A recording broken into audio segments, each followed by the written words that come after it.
Hey y'all, I'm your host Tamaje, and welcome to Rewatch, a podcast where I binge watch your favorite shows as fast as I can. When we spun a wheel a few weeks ago, I announced that our new show would be Reba. I estimated that I would take 12 days to finish all 6 seasons, which is about 127 episodes. Holy balls, was I wrong. It has been like 20 days, dudes. I will say that these final 2 seasons breezed by though. I started season 5, which is about 22 episodes on Monday, and I was definitely gonna finish on Tuesday, but then I got sick and ended up having to finish on Wednesday. Blah, blah, blah. Let's get to the last leg of our Reba run. Season 4 didn't end up on a cliffhanger, so everything we know going into season 5, we knew in season 4. I just want to say right off the bat that the theme song is different. It's no longer that funky saxophone that I hate. It's now some smooth guitar banjo thingy. All right, let's get into it. Oh, and as always, there will be spoilers. But anyway, the season opener is about her stressing out over now being an alcoholic. And at the top of the episode, she starts smoking cigarettes to cope. Now, I'm not an alcoholic myself, at least not that I know of. But her portrayal of alcoholism just seems off from the moment that it was brought into the story.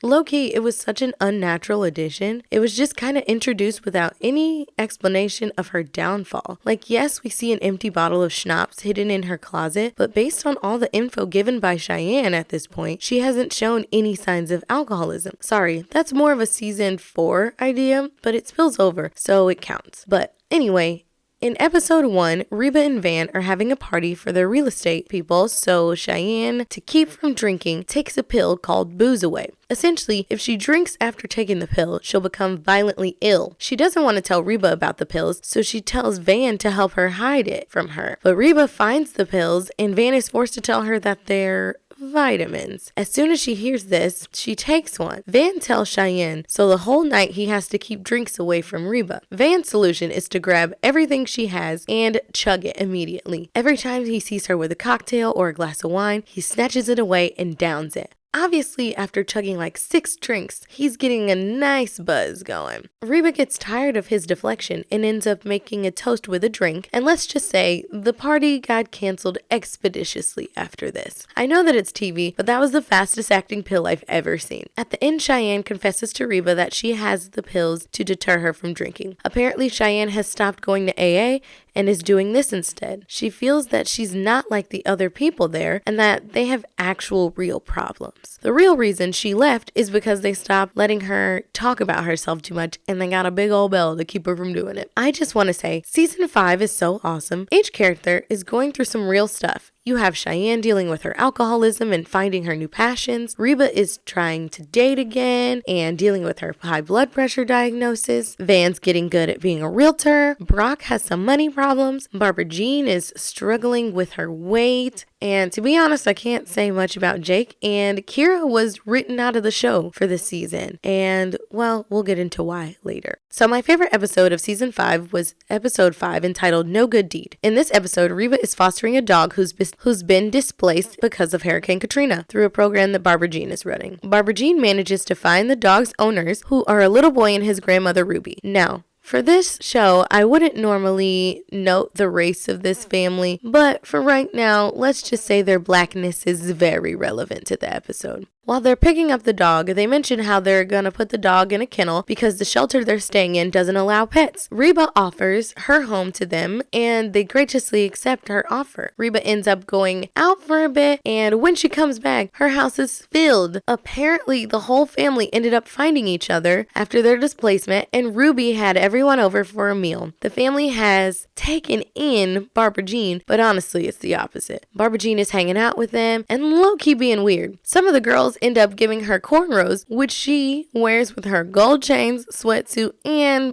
black scent. Ruby tells Reba that the rest of them are going back to the shelter after dinner, so she shouldn't worry. Reba again graciously offers her home to the rest of the family and they accept it. In the coming day, Reba starts to regret her hospitality. She now has 18 extra people in her house. She can't shower or eat without waiting in line, and they're borrowing her car. Ruby obviously put Reba ahead of everyone because that's what any grateful person would do for someone who's hosting your entire family. Reba is visually losing her patience and is struggling seriously. Before she can make a choice to choose her sanity or her humanity, Ruby tells her that the family is going back to New Orleans. As a black person, I love this episode, mostly because this is the most diversity we've seen in 5 seasons. I'm kidding. Not really. I come from a large family like this, and when all of us are together, we are inevitably annoying, just as this family was. I do have some issues with this episode overall a little bit. Some of the dialogue is low-key offensive, and I'm not sure if it was supposed to be in the satirical way or not. Most of the things are microaggressions that might seem hard to pick up on, so that's probably why they were hidden or looked over at the time. Like when Brock sees Barbara Jean in cornrows and makes a comment like, "I'm so glad you did that right before we're going to a formal dinner he had planned." Like, obviously, Barbara Jean looks incredibly ridiculous, but the inherent thought that cornrows are an informal hairstyle is low-key problematic. Another instance is Cheyenne is talking about treating a few of the girls to some hair extensions, and she seems excited to go with them. Then Van makes a comment, and she quickly says, "No, not for me. I have gorgeous hair." Like, Cheyenne is written to be dense and ignorant, but this is supposed to come off as another "I'm Cheyenne and I'm pretty" thing. But when paired in an episode that's about 18 homeless black people in her house, it's a teensy bit bigoted, and I didn't really like that part. And maybe I'm looking at this from a 2023 eyes and not 2005 eyes, but let's pivot to my favorite character of the season, who's gonna be Barbara Jean. Now, this isn't for any of her character development reasons, but because she was incredibly hilarious this season. She literally tries to get selected for jury duty, but annoys the judge so much that he dismisses her after telling her that it wasn't going to happen. There's an episode where Brock is having trouble sleeping, so they record the sleep for a sleep study, and it turns out she's been whooping his butt because she's mad that he moved her pet hamster into another room in another hallway, apparently. Reba is briefly blind, but doesn't want any help from anybody in her family, so Barbara Jean sneaks over into her house and helps her. Like, she helps her find the bread and the peanut butter, and when she accidentally puts peanut butter on a dish sponge and tries to eat it, Barbara Jean smashes the peanut butter sandwich that she actually made in her face. And Reba quickly realizes that she is not alone. She hits on her preacher, but in her defense, I guess he's hot. I just can't seem to see him as anybody other than Thanos from Twitches, but anyway, that's not what this is about.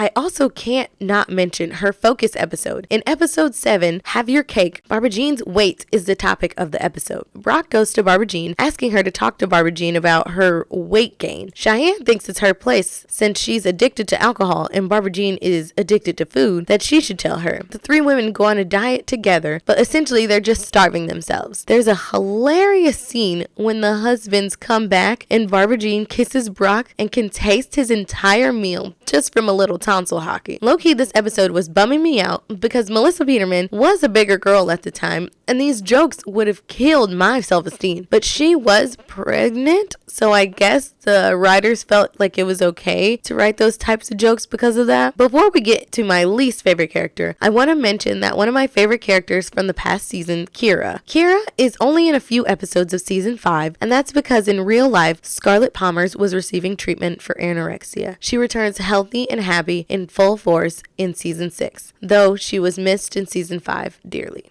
My least favorite character in season 6 is, y'all, it's a toss-up between Van and Brock. They are equally terrible this season, and I can't choose. Brock just got his marriage back and is doing very little to keep it. He can't confront his wife about her weight, which shouldn't be an everyone conversation in the first place, so he makes Reba do it. He gets a kidney stone, which isn't his fault, but then lies about passing it so he can hang out with Reba and the kids more. Like, dude, you can't just go back to your old family because your new one is out of town. When he and Reba were married, he made some shady money stuff deals or whatever and lied to the government, and so they end up owing $75,000 in taxes to the IRS. He tries to move to Vegas randomly. He's also like comically tan this season. He literally looks like the deep fried SpongeBob. Y'all know what I'm talking about. If you know, you know. Now, it's Van's turn. Woo, child. The downfall of this man. He was wildin' for most of the season. Cheyenne decides she doesn't want to be a dentist anymore, and his reaction is so mean. He literally calls it stupid and bullies her about it for like the whole episode. He goes to one of Cheyenne's classes and flirts with all the girls.